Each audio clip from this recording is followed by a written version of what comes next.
বীরভূম জেলায় নির্বাচনে কোনো প্রভাব পড়বে না বলে স্পষ্ট জানালেন তৃণমূল কংগ্রেস নেতা অনুব্রত মণ্ডল।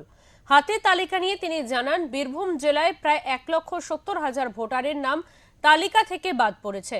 অনুব্রত মণ্ডলের দাবি, বীরভূমের প্রতিটি পুরসভায় প্রায় সব ওয়ার্ডেই কমবেশি মৃত ভোটারদের নাম বাদ পড়ে গেছে।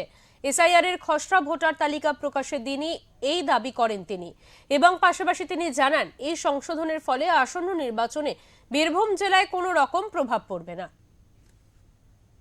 না না, ধারণা ছিল রোহিঙ্গা থাকবে। সুন্দর খেলা হবে, সব বিদেশের থেকে প্লেয়ারগুলো আসছে। প্রত্যেকবারে ভোটে একেবারে দাওয়াই থাকে, যেমন টানাগুলো হচ্ছে। এখন দেরি আছে।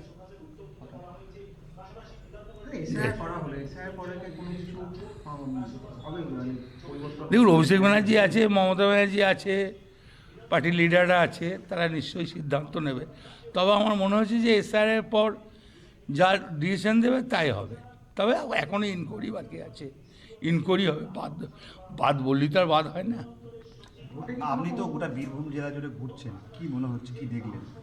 আমার জেলায় খুব একটা বেশি বাদ যায়নি, মৃত্যু ভোটার কিছু বাদ গিয়েছে, আর শিফটিং বেশি হয়েছে। আমার জেলা থেকে শিফটিং বেশি।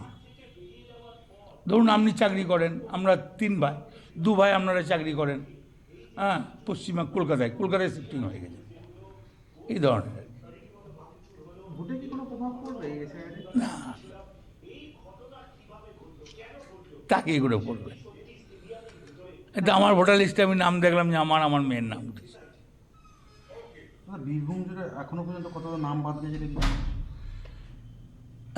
মোটা 1,17,000 না 18,000 14 তারিখে কোথাও